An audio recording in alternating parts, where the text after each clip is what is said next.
We're talking about fascism slowly encroaching our world.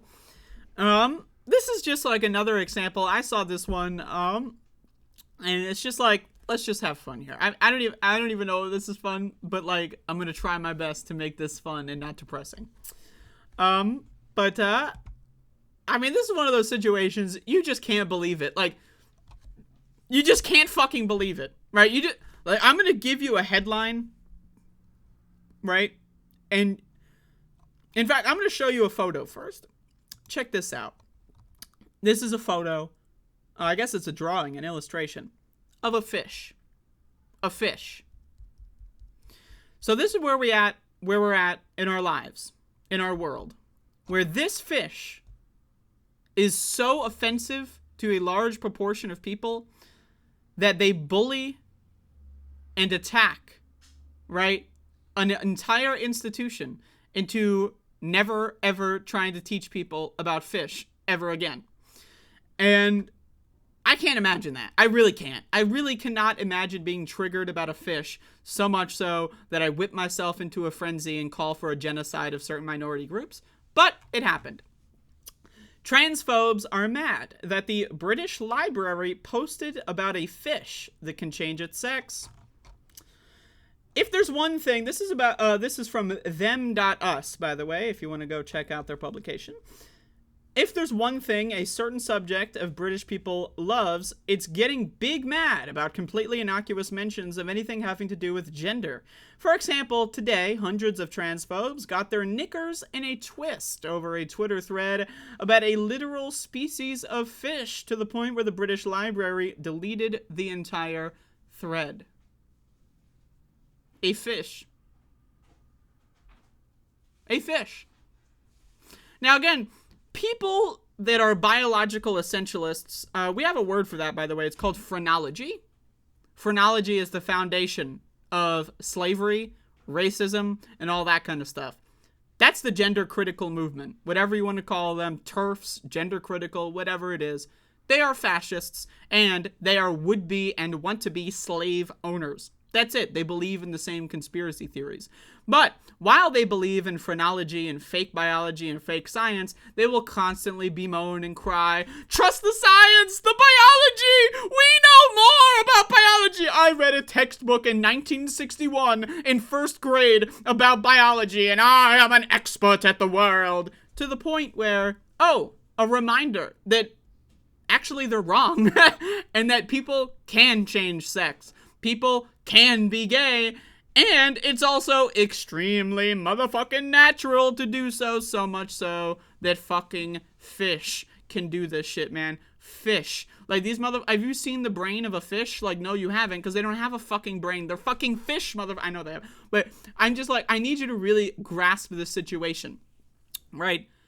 We live in a world where about 20%-ish of people are out and proud Nazi fascists. They're phrenologists. They're would-be and want-to-be slave owners. Now, think about the mentality here. Has anyone seen the movie Borat? Classic film. Does anyone remember the scene in Borat where Borat is interviewing some random rednecks in an RV and they just admit that they wish they could go back in time and own slaves, right? I just want everyone to note, even though Borat came out in 2006, when people thought that, slavery was actually unpopular, that this has always been popular. There's always been about 1 in 5 people, as long as I've been alive, 27 years, that are just Nazis. They hate black people. They hate gay people. They hate anyone who's not Christian. They hate anyone who's not white. They hate anyone who's got any sort of, mixed blood inside of them. They are Nazis, okay? They are Nazis. 1 in 5 people, not just Americans, because this is a British publication talking about British politics. 1 in 5 people are Nazis. That is a fact. There have been studies done over the course of decades. We're talking about studies from the 1970s, 1980s, 1990s, multi-decade long studies that have concluded that about 1 in 5 people in Western countries are Nazis. Now, that doesn't mean that they wear swastikas and march and hail Hitler and all that shit, right? But it means they have fascist ideology. They want to kill people that are not like them. They want to inflict violence and torture people that are not like them. That is 1 in 5 people in Western countries, according to facts, science, studies, and research. So if that offends you, cry about it, okay? So, again, we can see that take place here. Thankfully, the internet is forever, and the thread and a selection of totally unhinged replies is archived on the Wayback Machine for your viewing pleasure. On Tuesday, in honor of Pride Month, the British Library shared a thread about the Mori Rassi, writing that the fish's wondrous forehead isn't the most magnificent thing about it. They are protogenous hermaphrodites, which means that females can later change sex to become males, the tweet reads. The thread goes on to explain that it takes 5 to 7 years to become sexually mature and can change from female to super males around their 9th birthday. Yo, like, if any super males are out there listening.